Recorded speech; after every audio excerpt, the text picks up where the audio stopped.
Hello people out there and welcome to the second episode of the Her Game 2 podcast. My name's Mark Watson, I'm your host and I'm joined by Eve Ralph. That's your cue to say hello, Eve, come on. That's a good start. Eve, say hello to the people that are listening or watching. Hello everybody listening and watching. Would you like to introduce yourself and tell us a little bit about your involvement with the Her Game 2 campaign? Yeah, so my name's Eve. I'm one of the co-founders of Her Game 2. I was approached by Kaz probably about a year ago now, and since then haven't looked back. One of the lead team, and I'm also Bristol City fan, so I'm working with that club, one of the ambassadors for them. Right, well that brings me to my first contentious issue. Am I right in thinking you're a fellow Silhillian? You are correct. You're from Solihull, the same as me. Yes. Why have you ignored Birmingham City, arguably the greatest football team in all the Midlands, may not be true, and chosen Bristol City? So that would be my family's fault and responsibility. My dad and my brother were both born in Bristol. They moved up to Solihull about 2 years before I was born, and I think the terms and conditions of them moving were that they will continue to be season ticket holders at Ashton Gate. So I've been going down to Bristol my whole life, and then got taken down to the football when I was about 6 years old, I think. So it's in my blood. Yeah. So do they still travel from Solihull down to Bristol? So it's just my brother now. He lives in Evesham, so he'll go from there, or he'll come and stay with us, or me in Solihull, and so I still travel down, and we're still season ticket holders. So you're still? I thought you lived in Bristol. You travel from Solihull to Bristol every week. Yeah. Wow, that is some commitment. I don't like travelling to the centre of Birmingham to watch the Blues, and you're going to Bristol. Wow, that is some commitment. You know, when I was at school, there was Blues fans, Villa fans, United fans, and Liverpool fans. I can honestly say I never met a Bristol City fan from my neck of the woods. So you are the first. So you say you got taken down when you were 6. Was it love at first sight, or were you a bit cautious at first? Most definitely. Well, obviously I've got like rose tinted view memory of it, but it never once. I don't remember it being a chore. I definitely loved it, and I remember probably earliest memory was the LDV Bands Trophy final, and then we won that, and I proudly wore my rosette to school the next day. And so it was in Solihull, and one of the teachers was a Bristol Rovers fan, interestingly. No way. And so I was in year 3, so I was like early on in the school, and he came up to me, I remember he went, "Bristol City, Owen Ralph's little sister," and it was like he'd just left. He got rid of the One City fan, and then I was like, "Yep, we're still around." Your card was marked from day one. Yes, most definitely. But I've always always had a love for football, and I think to be honest, I liked being the odd one out. I liked being the one that supported the team that no one had heard of. And it still pretty much can be like that when you tell people who you support, like, why? Wow. But, I'm a Blues fan. People say that to me every day. Don't worry. Yeah. So was not only the odd one out in who you supported, did you find there were many other girls in your year as you grew up supporting football teams, or? Not really. So again at junior school, I was the only girl who went to the football club, and that was a really strange one as well. So I've never found out why, but our coaches came from Bristol City, and again, it was a junior school in Solihull, and I remember that they came and they couldn't believe that I was a City fan, and I still to this day do not know why they travelled an hour and a half to come and teach like 10-year-olds for an hour, and they said to me if I could name all the stands at Ashton Gate, they'd give me a signed ball. So I did it. But I think it was obviously because they were like, well, there's this female who supports Bristol City, and I think Yeah. it's because I was the only girl, and also because I was the City fan. So yeah, I got awarded this little ball in the assembly, and I've still got that downstairs. So Oh, wow. that was almost like the participation award, I Yeah. think. Congratulations, being a female football fan. Have a Yeah. ball. Yes. Yeah, but I'll take it. Well, yeah. Yeah. Perks where you get them. Yeah. And then growing up, so out of my close friends, really, I'm the only football fan. I'll drag them a lot of when we're playing at St Andrews. The amount of times I've dragged them down to that one, and like I do. Well, yeah, from both sides. So, one friend, she's her family are Middlesbrough fans, so Okay. yeah, she's not as into football as I am, but we bonded, I think, because we both supported like a different team. Yeah. Yes, but apart from that, again, yeah, more in the minority, definitely. Yeah. Yeah. So were you playing football with the boys at school? Only at that the club that I mentioned when I was at junior school. I was going to say that Well, that's quite rare. yeah, yeah. When I went to secondary school, we did have an after school girls team, and I played on that team. It wasn't too popular. I mean, we had a couple of games, and yeah, it kind of fizzled out as I got towards the end of school. But interestingly, again, actually, when I think I was in year 7, so first year of school, and I was chatting to one of the girls who played on the team, and she said that her granddad used to play for, or manage a load of different teams, and mentioned Bristol City, and I'd No never way. heard of this guy. And I went home to my parents and I was like, have you ever heard of someone called Terry Cooper?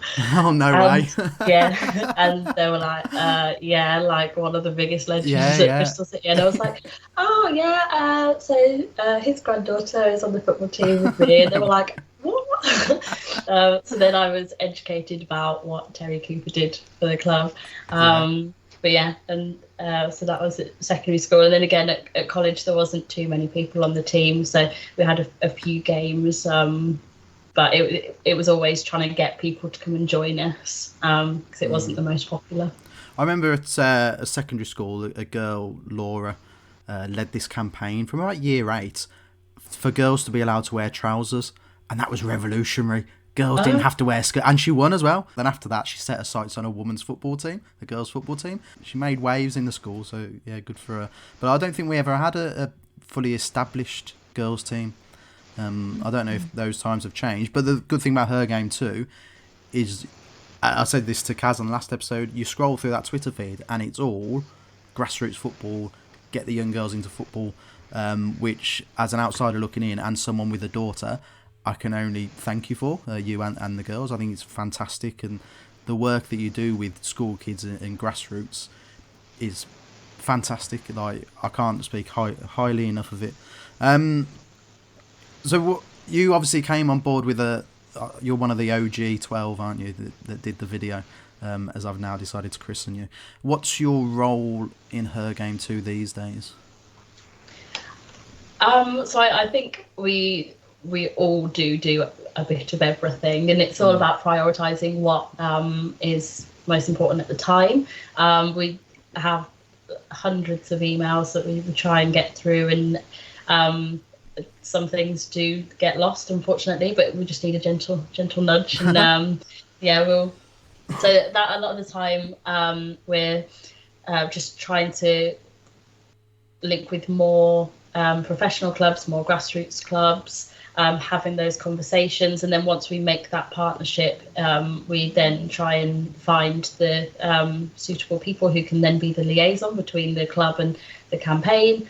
So I'm involved with the initial conversations with the clubs, and then also interviewing the ambassadors, advisors, and then just looking at any opportunities that come through and seeing like what we can do with them. A lot of the time people say, are you interested in partnering? And we don't even have to think twice about it. It's just just a straight yeah.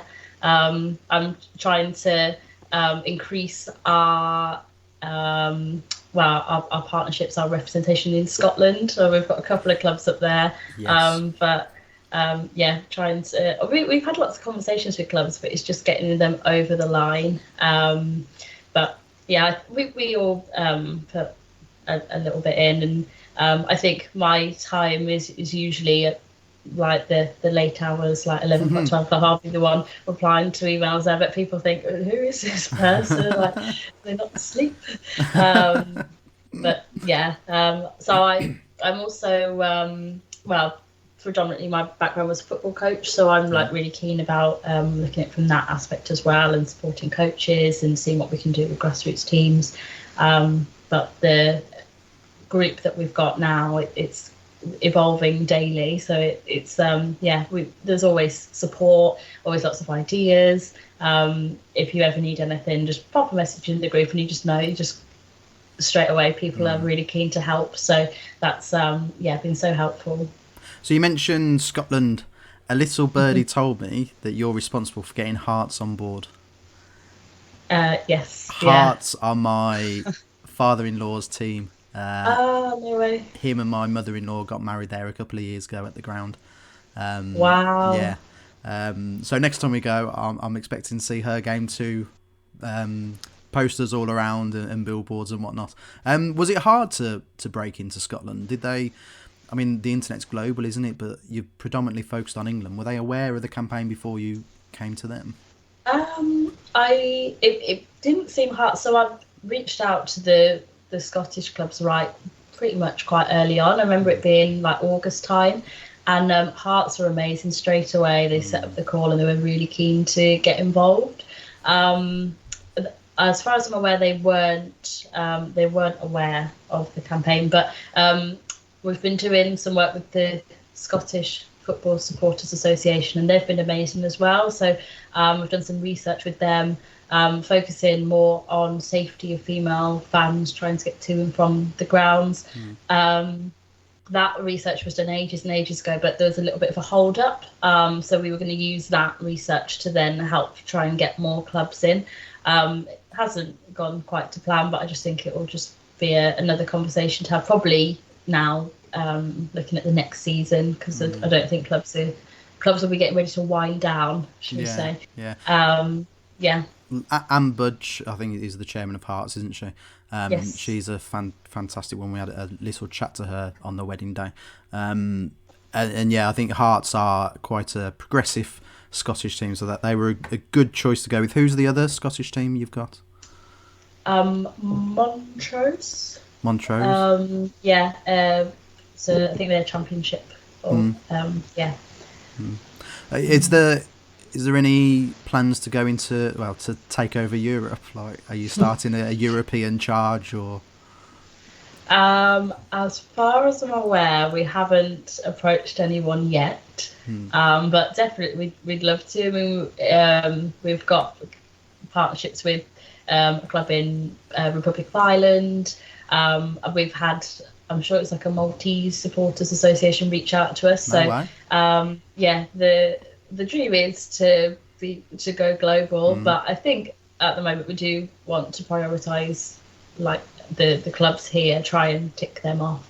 And then once we've got the relationships and partnerships with them, then we can look at branching out. But we did a piece over the Euros, working with different girls from across the continent. So we're definitely getting the message out there, but we haven't got any big European names yet. Barcelona's just over the horizon. I can feel it coming. I can see it coming. Didn't you wasn't there a Euro version of the hit video? Yeah. So they're definitely interested. Like the girls over there are into the campaign. Yeah, most definitely. Some of the videos they sent in was so sweet as well. We got like representatives from each of the countries that were taking part in the Euros competition. It's definitely out there. I think, as I say, well, the quicker we can get the clubs ticked off over here, the better. And then we can, get Barcelona in our grasp. Do you have any? Do you know for sure how many clubs of the 92 you've got now? I asked Kaz and she didn't know, so don't feel bad if you don't know. Yeah, no, not off the top of my head. I think we're over I think we're over 50, and then we have got a few exciting ones to be announced. But yeah, exciting times. yeah, The campaign seems to be evolving literally weekly. Like when I spoke to Kaz a month or so ago now, there was Her Game to Rochdale had their own account. Now it seems like everyone's getting their own sort of mini Twitter account, and it's sort of evolved into this network of Her Game 2 accounts. Is that what you see the future of this being? Almost self-sufficient mini hubs? yeah, I think so. As I say, like messages do get lost, and especially on Twitter. Well, I'm horrendous on social media. Don't know if you noticed. I did notice. Yeah, sorry. But these profiles popping up, they're really useful. They're really helpful, and again, it's getting more exposure. It's being able to support more people. So hopefully, yeah, we will have as many of those for each club. Most of them we do know who's behind them. Some of them pop up and we're like, oh, we didn't know about that one. Yeah. But yeah, it's harmless, it's fine, and then it'll only be a good thing having like extra people. Is there a worry about policing these sort of rogue accounts and policing their rhetoric? Potentially. I mean, yeah, when you've got lots of people involved in something, obviously you are representing, like, you're not just the individual, you're representing a whole campaign. So anything that you say, everybody has to agree with it that's involved. So that could be a little bit tricky. But as far as I'm aware, all the stuff that's being posted is like quite well. It is safe. Anything that isn't, then we'll step in right away and just maybe remind people that they are like talking about the whole campaign rather than just themselves. But they're all sensible. They're a sensible group. They know what they're doing. Yeah. So with Her Game 2, I'm guessing it wasn't just Kaz approached you randomly and it was something you never thought about before. Went, oh yeah, that's a good idea. I'm guessing there was something that led up to you joining the campaign, you backing the campaign. Are there any sort of experiences that you had in your younger years at football, or even more recently, that sort of brought you to the campaign? So for me, I think, well, as we said, I was the weird one because I supported a strange team. I wouldn't say weird. Wrong, not weird. Yeah. Okay, I was the wrong one. And I would always have like a laugh and joke with people in my class or whatever, because Blues had always beaten us. Like, you always Sorry, did. Just say that again, just in case people didn't hear. We have beaten you twice in my lifetime, I think. All right, move on. That twice we don't talk about. Did you beat us this season? I can't even remember. Most people did. You probably did. No, I think we lost like 3-0 or 3-1 on Tuesday night at St Andrews. How rubbish are you? And then you beat us again, I think. You know what, you scored right at the beginning and then threw a flare on the pitch. That's it, yeah, because we're a friendly bunch. Yeah, we beat you 2-1. Yeah, you did, yeah. So I just assume everyone we come up against we lose, but... No. But yeah, so because of this, like, I'd always have a joke with someone, and it never once crossed me that, like, it was strange that I was there for being a female. And it's only really when I got to university, which was then when that was kind of like cropping up. On nights out, I remember, like, I'd have a conversation with people. I'd love finding out what team they support, and then like talking about, oh, I remember when we played you years ago. And one boy turned around and he was like, he was like, why are you talking?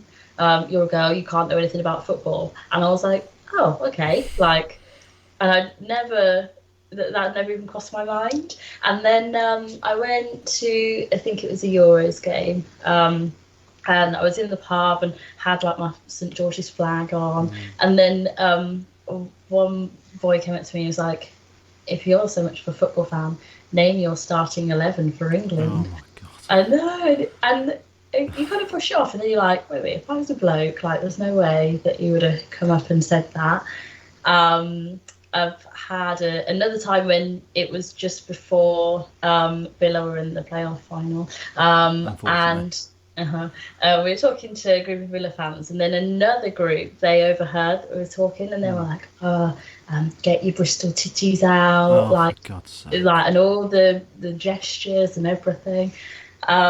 So they're like, there's everyone's got hundreds of them, I think. But I've also, so I'm a football coach, and I remember one time it was maybe my first or second week coaching at this development team. It was like a feeder into an academy, and one of the parents he complained about me. I think he was like, when did she get her coaching badges to my boss? And he was like, yeah, she is very qualified. Like, I've been watching her, she's absolutely fine. And he was like, no, well, like, and the parent was like, well, I'm a level 2. Oh, I know, and the amount of times I heard that. And then my boss, to be fair to it, well, it's like former boss, it's not my job now. He turned around and he was like, it's because she's a female, isn't it? And the dad was like, no. And he was like, yeah, you just don't want a female coaching your son, and you like went bright red. And again, that had never crossed my mind. Like, okay, I was always in the minority, but I never thought that it was a problem. And that like proper knocked me for six. Like, I was like, don't want to do it. No, not going to do it anymore. Pulled myself together. Went back the next week, and then like continued to coach the little boy. And we had a really good season. So it was a shame that could have got in the way of like developing that parent's son, when the little boy didn't do anything wrong. But yeah, so that's something in the workplace as well. So I'm sure I could give lots of different examples. But they're the main ones. So with you being asked to get your Bristol titties out, were you on your own at that point while surrounded, or? No, I had my friend with me who was also a Bristol City fan. So yeah, we were both cross, should we say? Yeah. What did you do at that point? How does that situation end? Well, we had, as I said, we were talking to this like really nice group of boys, and they ended up having a bit of confrontation with them. They were like, "Oh, shut up! Like, leave them alone." And then it was towards the end of the night, so we had like a couple of other friends with us, and they were like, "Let's just go now." So yeah, we ended up just walking off. But I didn't get my Bristol titties out for them. You'll be pleased to know. Glad to hear. Good. Make sure that bit gets on the record. You don't bend to peer pressure. No, no, I don't. Expect you to. Wow. I wonder if at any point they surrounded any male Bristol City fans and asked them to get their dicks out. Probably not. Yeah. I guess not, but I suppose we can't know. I wasn't there. So since getting involved with the campaign, what's the reception been like, sort of down Bristol City and various away games? Yeah, it's been really positive. It's really nice to have people coming up to you that like recognise you, and they're like, "Oh, well done! Like, it's really good to see what you're doing." We've got a really nice relationship with the club now, so we know that we've got the support there. If we get a few reports in over the season, so we know we've got that direct link now, who we can pass that on to. I've had a couple of like not too nice experiences this season. I think like talking to other fans, I think it is coming back after COVID. Like, right. It's almost as if some fans have forgotten how to behave. It's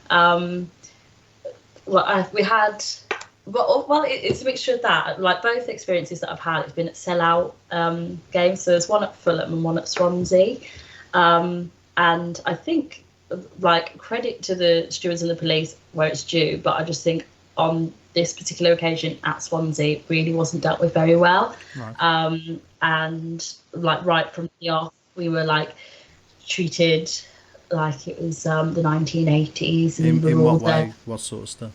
Well, it was like a 12 o'clock kickoff on a Sunday, I think, and then there was like a police escort.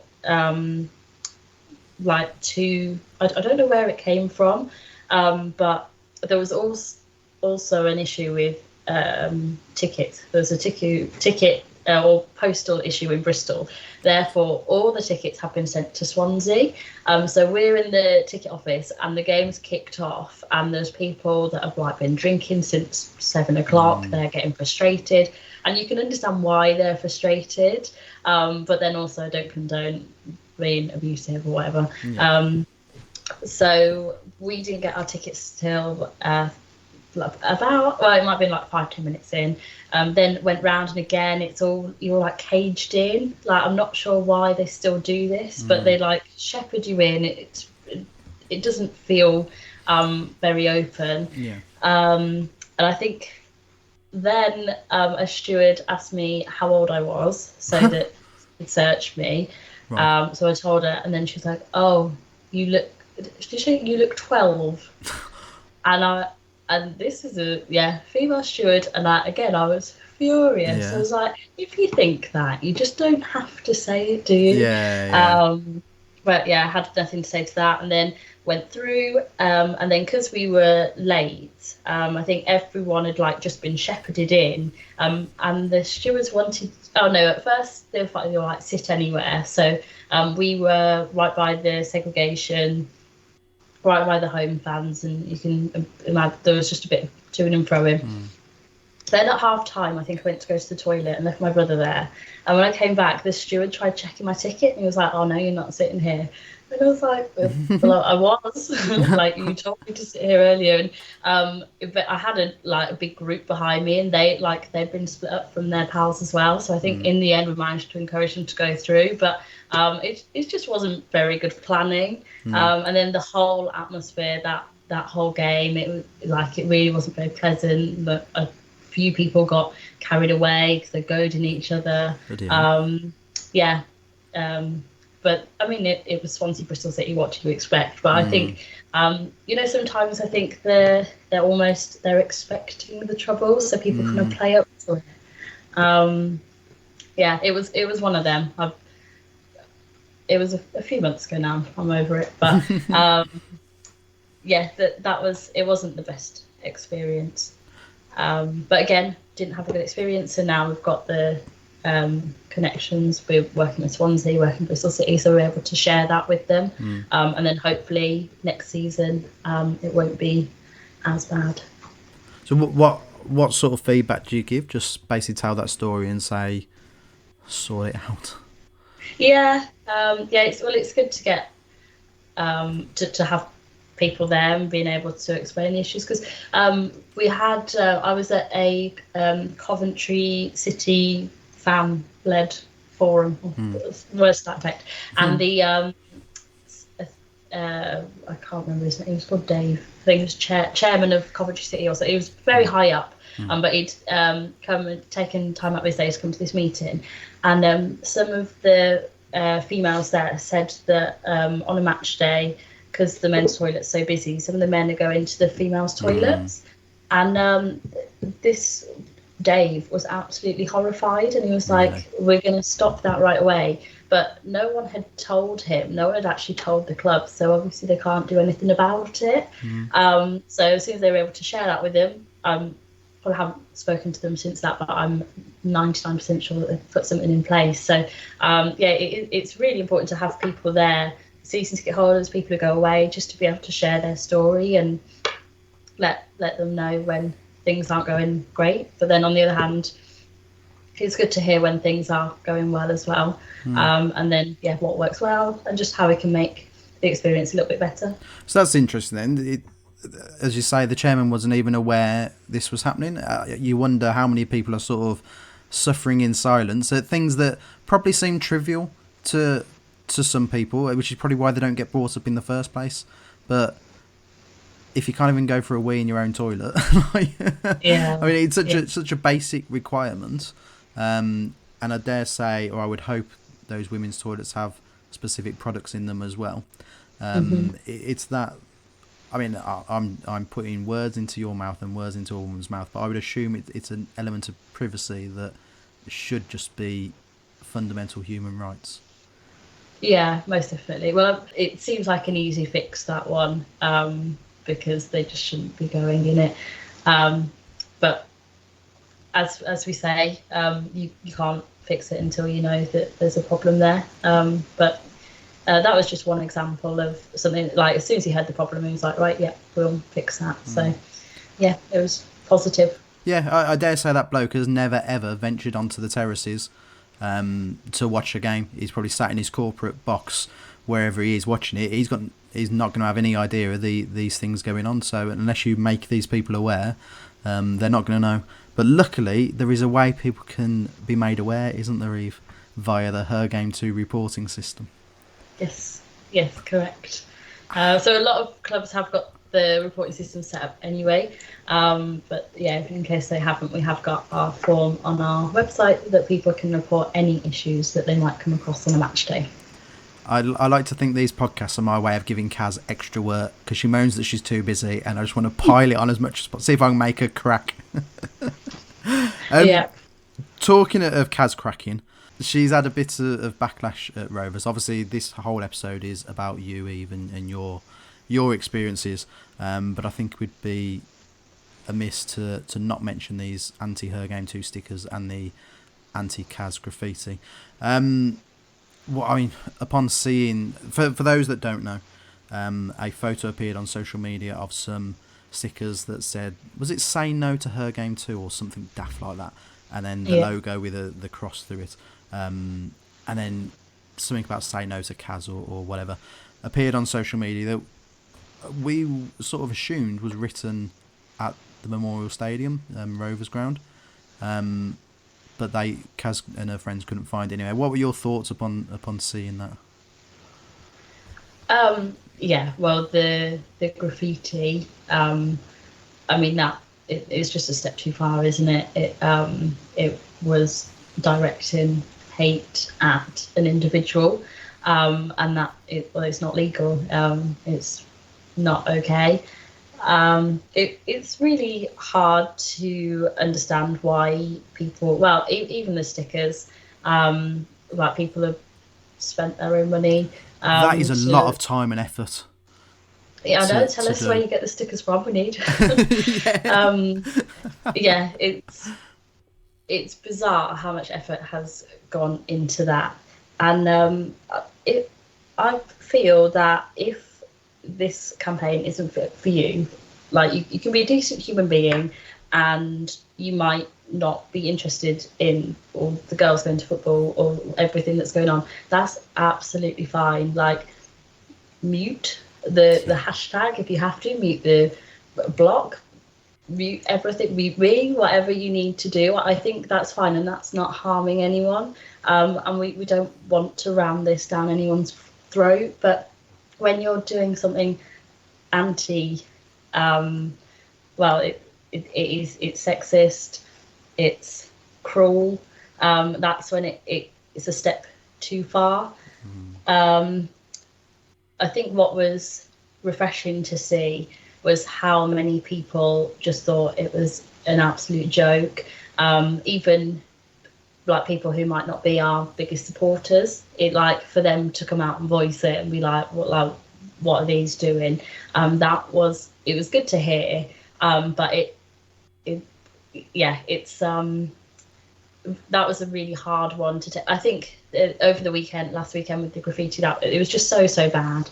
And what can you do? Like, it's going to be hard for the girls to go to the next game, because how do they know who did it? Are they going to strike again? Are they going to do something worse? Who knows? Like, there's going to be so many thoughts running through your head, and I think it's going to take quite a bit of strength to overcome it, and I really hope they can. And I think with the support of the club and the campaign and all the friends and everything, they really will. But it's just wrong that they even have to.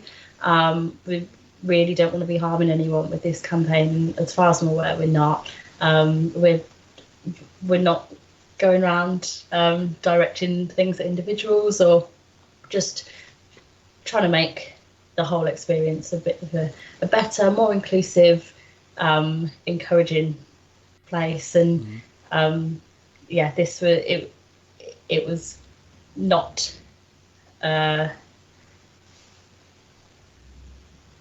it wasn't useful. but it was a few days ago now, and I think it is in the past. As far as I'm aware, the girls are doing well. So hopefully we can move on from this.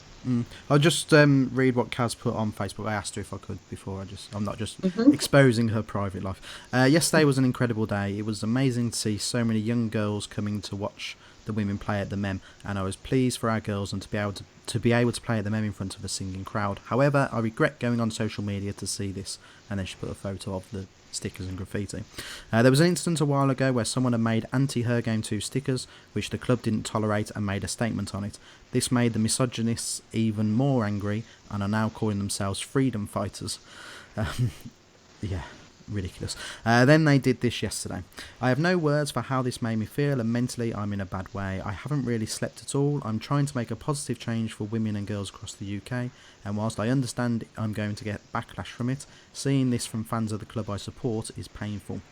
Thankfully, the men's toilets were checked, and this wasn't anywhere to be seen, so either they did it, took a photo and got rid of it, or someone ripped it all down pretty much straight away. Either way, I'm accessible at the Mem. I was stood in the fan zone yesterday. My face is out there, and you know who I am. If there's an issue, come and speak to me and maybe educate yourselves a little, rather than scribbling hate about me on the toilet walls. I've been meaning to see a doctor about my anxiety for a while, and I'm full of regret for not doing it sooner. But this is now on my priority list because, as you can imagine, my anxiety is through the roof. 2 games left this season, and then a little re-evaluation from me about whether I have the mental strength to carry on attending games and continuing with Her Game 2. I built a fantastic team of strong women with Her Game 2 who are more than capable of taking this forwards and making it even more successful. I'm proud of what I've achieved to date, but I also need to protect myself and my well-being. Much love to everyone who supported me so far. It hasn't gone unnoticed. That was a very defeated woman, I think, writing that 2 days ago. Having since spoke to her, I think those thoughts are a lot more positive than she was. She's in a much better place than she was then. But anyone who went on Twitter and saw the trolls, the troll really, it was one, maybe two, spreading this stuff, and it's hard to see and hard to read. But the flip side is the amount of support Her Game 2 got, not just Kaz, Her Game 2 the campaign, because it's not just Kaz, it's the OG12, it's all the advocates, it's all the ambassadors that are jumping aboard. There is an army of women at this point in the Her Game 2 movement. It's not just Kaz. The outpouring of support for Her Game 2 off the back of some dickheads is fantastic. But yeah, it's fair to say Kaz wasn't in a good way, Eve. Yeah. It was really hard to see, to hear that people that feel that strongly about Kaz, about the campaign. I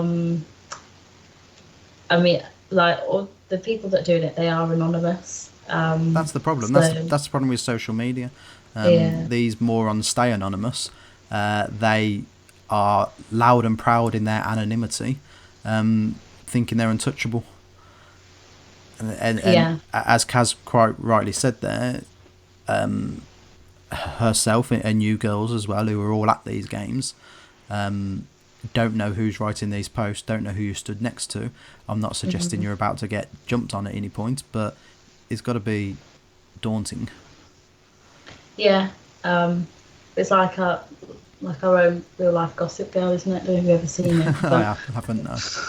There's an anonymous person there, and you think, like, that's never going to happen, but we've actually got. I'm looking at some of.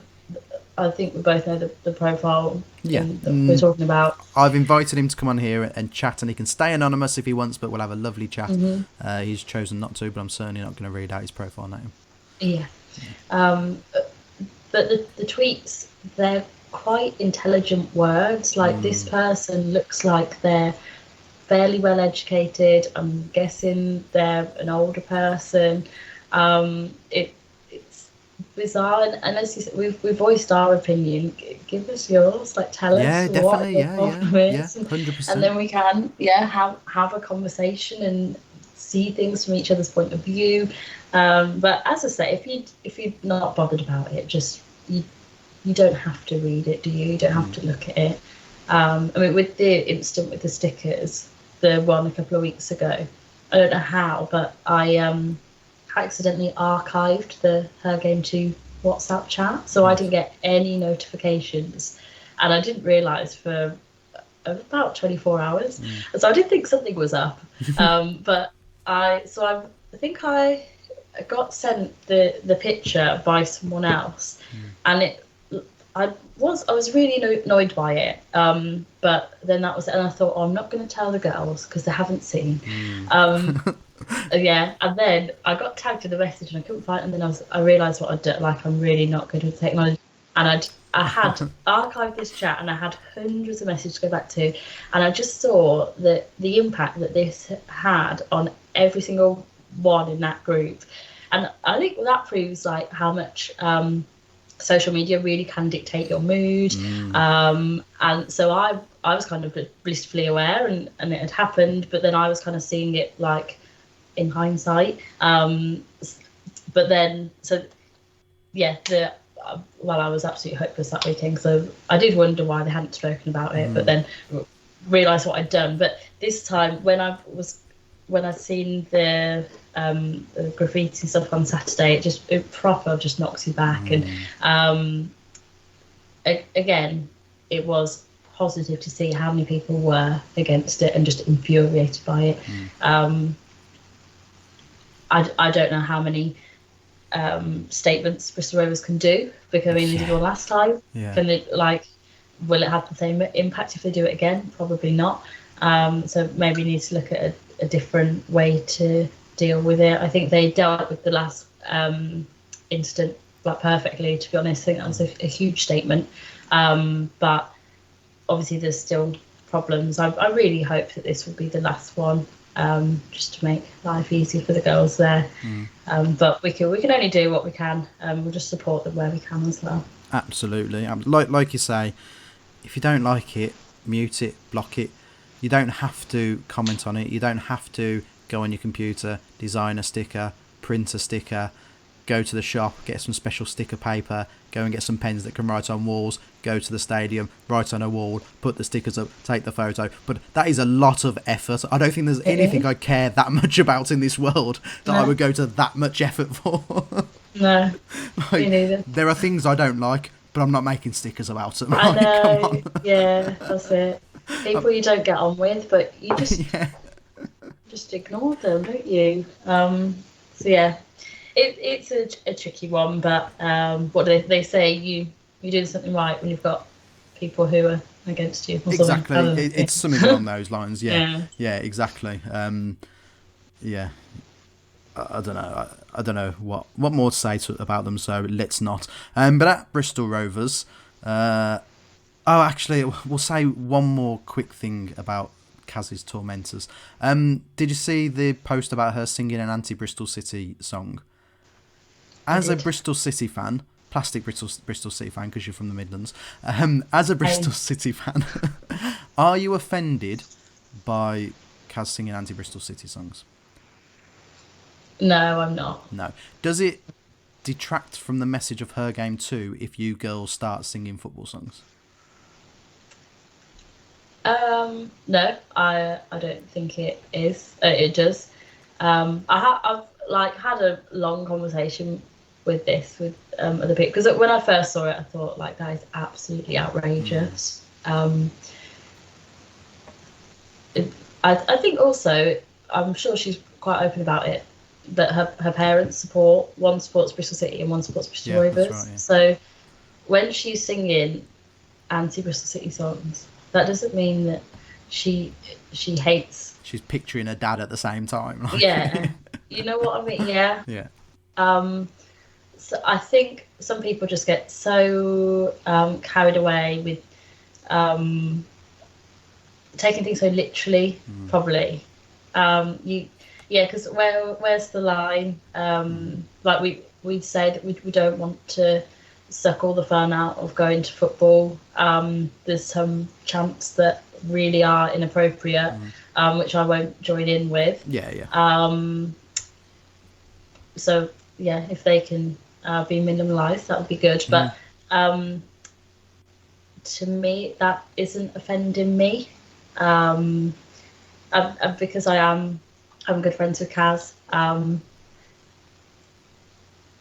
So I think that was just another thing to criticise, to be honest. Yeah. I think, and I will hammer this home till the day I die, the two in her game too is so important. It's not her game over your game. It's not blokes need to shut up now because women are here. It's football songs are quite often very funny, especially the anti-certain team songs.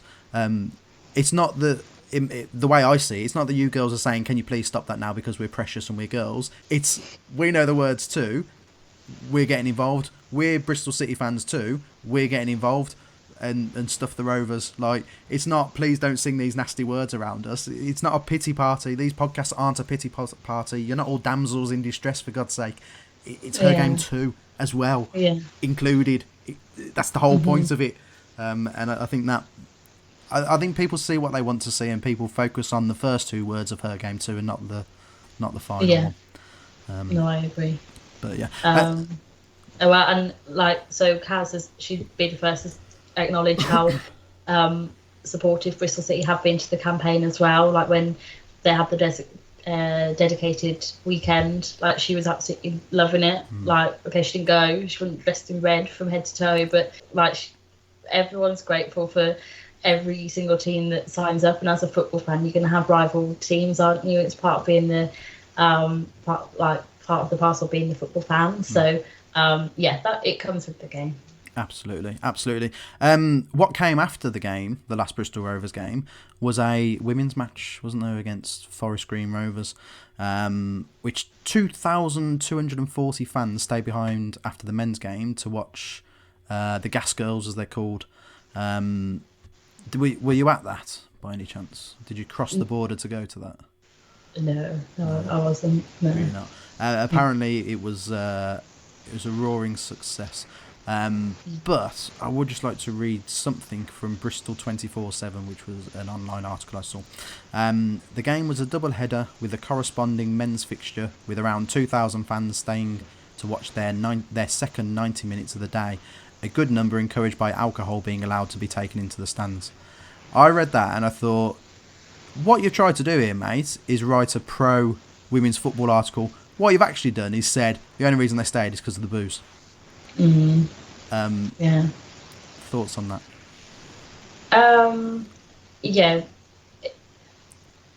I think, well, firstly, I think it's amazing that many fans stay behind to watch the Gas Girls. I've been to a few female fixtures this season, and nowhere near that number, so that's incredible, especially for the debut at the ground. The article, I'm not sure, maybe it might just be lazy journalism. I think it's a benefit that fans could have a drink whilst they watch the game, but it sounds like that's the only reason they stayed to watch it, which I'm sure absolutely isn't why they stayed. So it's a shame that was in the same sentence. And I guess people didn't really need to know that reading the article, did they? Yeah, when I read it, because I do some research for these podcasts once in a while. When I read it, I just thought exactly what you said. You didn't have to put that, did you, mate? You didn't have to throw that kind of. It's almost. I'm sure he didn't even mean it. It seems like this is the subconscious sexism you're fighting, that has to be thrown in there. Almost like they needed a reason to stay. Oh, it was alcohol. Almost devalues the fact that, I mean, this was the Gas Girls' first ever game at the Mem. They had fans singing their names from the stands. They've all jumped on social media afterwards to say how thankful they are for it and how amazing it felt to play on a decent pitch in front of a decent crowd. And then someone writes an article saying, but there was booze, so that's the only reason it happened. I hope it was just an honest accident, but I don't want to police people's words, but like you say, there was no other mention of non-football related activities throughout that whole article. Why put it there? I don't know. I don't know. No, I agree. Moving on, another women's game. Northern Ireland women. They lost 5-0 to England. Did you see or hear Kenny Shiels' post-game comments? I did not. Right. He is the Northern Ireland women's coach. They got mullered by England, basically. I think between the first and second goal there was 9 minutes difference, and then between the fourth and fifth I think there was about 6 or 7 minutes difference. Kenny Shiels came out afterwards and said, "In the women's game, you'll have noticed if you go through the patterns, when a team concedes a goal, they concede a second one within a very short period of time. Right through the whole spectrum of the women's game, because girls and women are more emotional than men, they take a goal going in not very well." Thoughts on that, Eve, Ralph? Well, who was he? He's Kenny Shiels. He's the Northern Ireland women coach manager. He's the coach. He's the coach. He's in charge of the team that he just degraded. Wow. Yeah. No, that's just unbelievable, isn't it? There's a load of rubbish for one, because what does he say, 9 minutes? So it's hardly conceding straight after.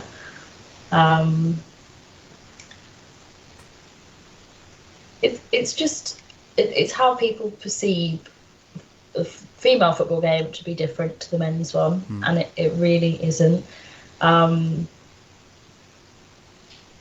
The game has come an incredibly long way in such a short space of time, but comments like this just prove how much further it's got to go. From their own coach as well. Yeah, and if they didn't show emotion, then they'd probably be described as being manly, and that they're not proper women. You just know that it's going to be both.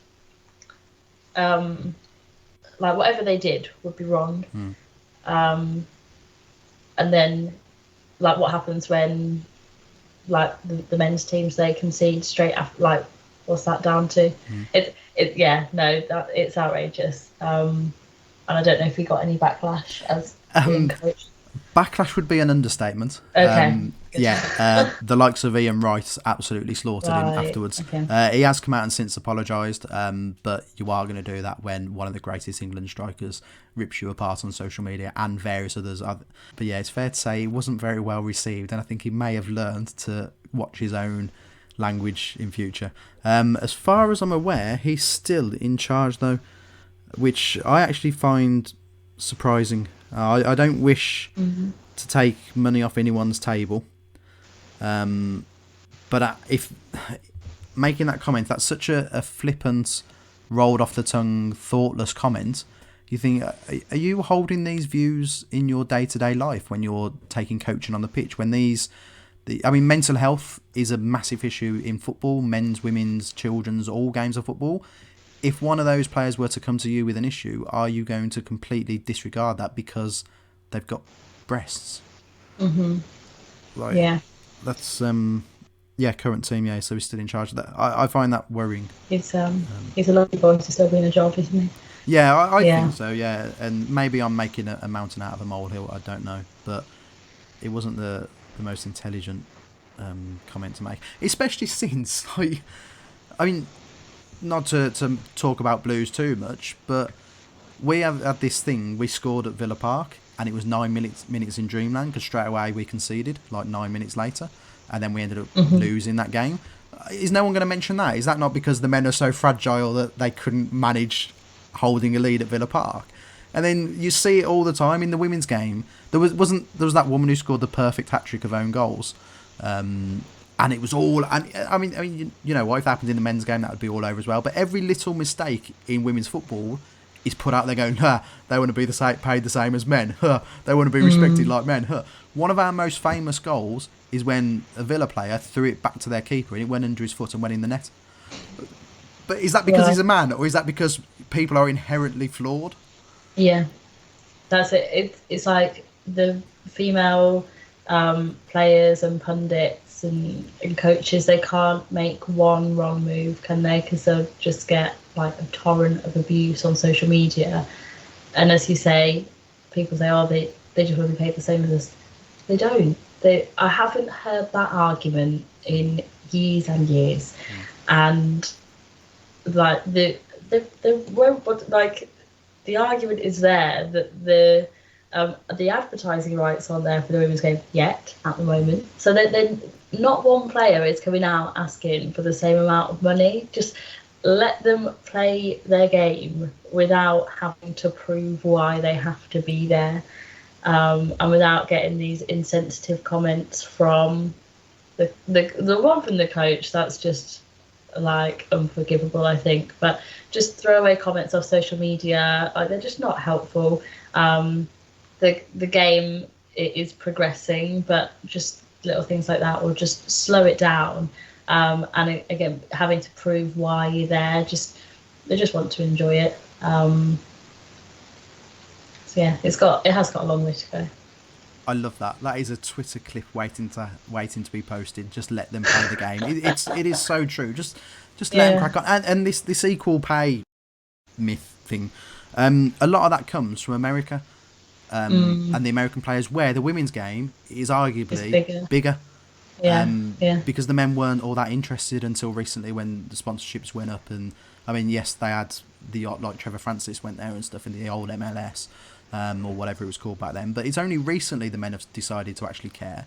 It was always the women that cared. That rhetoric has come from over there. As you say, I don't think I've ever seen any women's player campaigning to earn Neymar's wages. No. It's just a stick, that is a strawman argument that's used to beat them with, in my opinion. So, back to her game too. What does the future hold? The near future and the long distant future? What have we got on the horizon? So near future, we're continuing to make lots of different partnerships, and hopefully soon we'll have a full league.